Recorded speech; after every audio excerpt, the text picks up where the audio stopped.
बिहार में तेज प्रताप यादव का राहुल गांधी पर बड़ा हमला। तेज प्रताप बोले जो विदेश भाग जाते हैं उसे छठ का क्या पता। बीजेपी ने भी राहुल पर लगाया चुल्लू भर पानी वाली राजनीति करने का आरोप। तेज प्रताप यादव ने राहुल गांधी के छठ वाले बयान को लेकर अब उन पर जोरदार हमला बोला है। उन्होंने कहा है कि राहुल गांधी को छठ के बारे में कुछ पता नहीं है।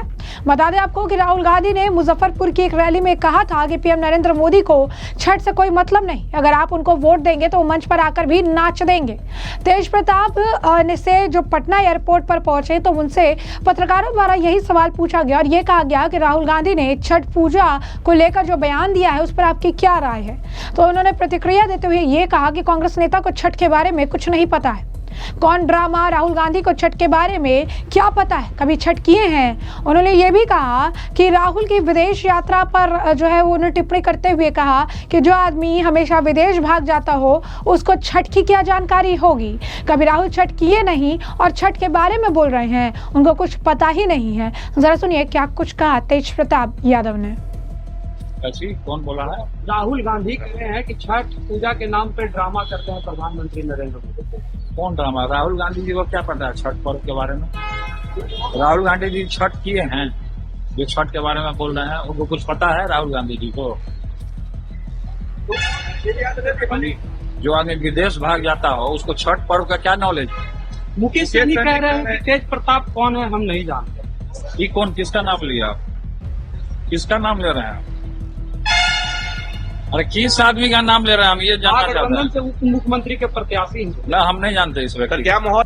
तो जैसा कि आपने उनका बयान सुना, साथ ही साथ इस दौरान जब उनसे ये पूछा गया कि वीआईपी के मुखिया मुकेश सहनी ने कहा कि वो तेज प्रताप यादव को नहीं जानते हैं, तो जनशक्ति जनता दल के नेता ने भड़कते हुए कहा कि किसका नाम ले रहे हैं, ये किसका नाम ले रहे हैं आप? हमको भी नहीं पता है कि मुकेश सहनी कौन है, मैं उनको भी नहीं जानता हूँ। यानी साफ तौर पर अगर आप देखेंगे तो छठ पूजा को लेकर एक तरफ बयानबाजियों का दौर देखने के लिए मिल रहा है, तमाम तरीके के बयान दिए जा रहे हैं और तेज प्रताप यादव भी राहुल गांधी पर निशाना साधते नजर आए। आपको बता दें कि तेज प्रताप यादव महुआ विधानसभा सीट से चुनाव लड़ रहे हैं। उनके सामने आरजेडी के मुकेश रोशन मुकाबले में हैं। तेज प्रताप यहां जोर शोर से प्रचार कर रहे हैं। इसी के साथ साथ राहुल गांधी ने छठ वाले बयान पर जदयू के नेता राजीव रंजन ने भी उन्हें जमकर घेरा और ये कहा कि आम बिहारी के लिए आस्था और विश्वास का मामला है। बिहार के लोगों का छठी मैया से आध्यात्मिक, धार्मिक और भावनात्मक जुड़ाव है। ये एक आत्मघाती बयान है और कांग्रेस और आरजेडी को गंभीर परिणाम भुगतने के लिए तैयार रहना चाहिए। जरा सुनिए क्या कुछ और कह रहे हैं राजीव रंजन प्रसाद। देखिए, बिहार की धरती पर छठी मैया का अपमान, इसकी सजा तो मिलेगी। बिहार की जो माताएं और बहनें हैं, जो यहां एक आम बिहारी की आस्था और विश्वास का सवाल है, छठ मां के साथ एक आध्यात्मिक, धार्मिक, भावनात्मक जुड़ाव है बिहार के लोगों का। और निसंदेह राहुल गांधी ने एक बड़ी मुसीबत को अपने सर लेने का फैसला कर लिया। यह आत्मघाती बयान है और निसंदेह गंभीर दुष्परिणाम इसके भुगतने के लिए कांग्रेस को और आरजेडी को तैयार रहना चाहिए।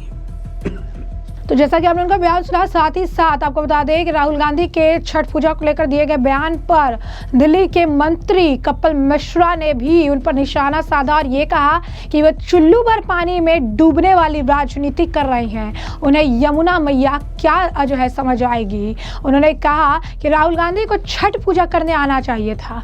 मैंने उनके परिवार में कभी किसी को छठ पूजा करते नहीं देखा। आज वे छठी मैया का अपमान कर रहे हैं और मेरा मानना है कि छठी मैया की पूजा करने वाला कोई भी व्यक्ति इस अपमान को स्वीकार नहीं करेगा। जरा सुनिए क्या कुछ और कह रहे हैं कपिल मिश्रा। देखिए, राहुल गांधी जी को आ जाना चाहिए था छठ पूजा करने के लिए, कहाँ गायब थे? उनके खानदान में किसी ने कभी छठ पूजा में, मैंने तो किसी को आते हुए देखा नहीं। और दिल्ली में तो इस बार इतनी शानदार अद्भुत छठ पूजा हुई है, सारी दिल्ली वहीं थी, लाखों लोग थे, लेकिन राहुल गांधी गायब थे, उनके परिवार के लोग भी गायब थे। और आज वो छठी मैया की पूजा का अपमान कर रहे हैं, छठ के व्रतधारियों का अपमान कर रहे हैं। और मुझे लगता है कि ये अपमान छठ मैया की पूजा करने वाले कोई भी आस्थावान लोग इस अपमान को न स्वीकार करेंगे न माफ करेंगे। बॉन्ड का वो आरोप लगाते रहे लगातार, चाहे आगे देखना चाहिए था उनको, मुझे लगता है, लेकिन वो चुल्लू पर पानी में डूबने वाली राजनीति कर रहे हैं, उन्हें यमुना मैया क्या समझ आएंगी। तो जैसा कि हमने कपिल मिश्रा का बयान सुना, वही केंद्रीय गृह मंत्री अमित शाह ने भी राहुल गांधी पर जमकर निशाना साधा। उन्होंने ये कहा कि कल राहुल बाबा ने ऐसे शब्दों का इस्तेमाल किया जिससे प्रधानमंत्री का अपमान हुआ और ऐसा करके उन्होंने छठी मैया का भी अपमान किया। छठ पूजा को ड्रामा कहना दिखाता है कि वो लोगों की आस्था को नहीं समझते हैं। आप और आपकी पार्टी ने बार बार मोदी जी और यहाँ तक कि उनकी मां के खिलाफ भी अभद्र भाषा का इस्तेमाल किया। मेरी बात याद रखना, जब 14 नवंबर को बक्से खुलेंगे तो ग्रैंड अलायंस का सफाया हो जाएगा। जरा सुनिए क्या कुछ और कहा गृह मंत्री अमित शाह ने। भाइयों बहनों, अभी कल राहुल बाबा आए थे, मोदी जी को अपमानित करने के लिए कुछ शब्द बोले, मगर उन्होंने मोदी जी को अपमानित करते करते छठ मैया का अपमान किया। उन्होंने कहा छठ मैया की पूजा करने वाले नौटंकी करते हैं, नाटक करते हैं। अरे राहुल बाबा, आप क्या समझो छठ मैया का महत्व, छठ मैया के प्रति पूरे देश की श्रद्धा आप नहीं समझ पाओगे, आपकी माता जी भी नहीं समझ पाएगी। छठ मैया का अपमान करने का बदला इस बार बिहार का एक एक वोटर देगा। और मोदी जी के लिए अब शब्द बोलते हो, जरा इतिहास उठाकर देख लो, जितनी बार मोदी जी के लिए कांग्रेस के नेताओं ने अपशब्द किए, कांग्रेस का सुपड़ा साफ हो गया है, सुपड़ा साफ। और राहुल बाबा, आप मानकर चलना, आपके कार्यकर्ताओं ने मोदी जी की माता जी को अपमानित किया, आपने मोदी जी के लिए अपशब्द कहे और आपने छठ मैया का अपमान किया है। ये बिहार है, बिहार। जब 14 तारीख को डब्बे खुलेंगे, दूर दूर तक गठबंधन साफ हो जाएगा। इस पूरे मामले को लेकर बीजेपी के नेता शहजाद पूनावाला ने भी राहुल गांधी को जमकर घेरा। जरा सुनिए क्या कुछ कह रहे हैं शहजाद पूनावाला। फिर हमने देखा कि बिहार को बीडी बोल दिया कांग्रेस ने, बिहार को लगातार डीएमके के लोग भी गाली देते हैं, बोलते टॉयलेट क्लीनर है। आज छठ पूजा, हमने छठ का महापर्व मनाया है तो उसका भी अपमान किया और कहा कि ड्रामा है। राहुल गांधी की ये शब्दावली है और कहते हैं प्रधानमंत्री मोदी स्टेज पे नाचेंगे। एक ओबीसी समाज से एक व्यक्ति संवैधानिक पद पर आता है तो संवैधानिक पद का भी और ओबीसी समाज का भी अपमान करते हैं। 150 से अधिक गालियां दी हैं उन्होंने प्रधानमंत्री मोदी को, क्योंकि उनसे एक ओबीसी समाज का प्रधानमंत्री नहीं देखा जाता। ये संवैधानिक पदों का भी अपमान है और ये बिहार की जनता का भी और छठ पूजा का भी अपमान है। और जो संविधान के बचाव में और बिहारी अस्मिता की बात करते हैं, तेजस्वी यादव जी अब बताएं कि छठी मैया की और छठ पूजा की ये जो अपमानजनक बातें राहुल गांधी ने की है, उस पर उनका क्या स्टैंड है।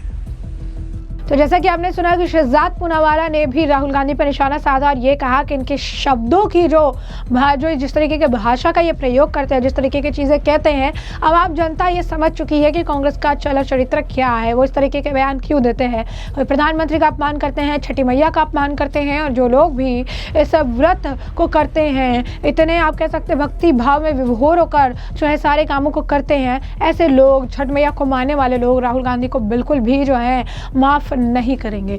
जैसे कि आप देख सकते हैं राहुल गांधी द्वारा दिए गए बयान को लेकर इस वक्त जमकर बयानबाजी देखने के लिए मिल रही है।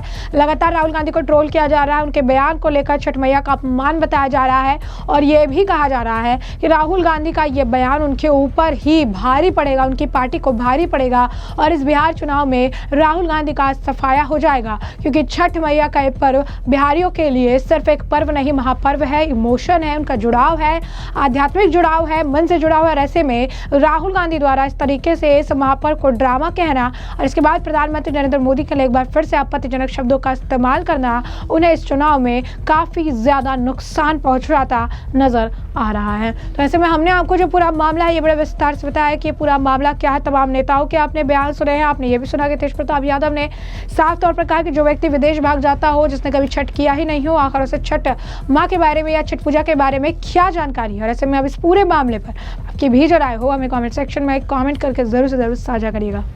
धन्यवाद।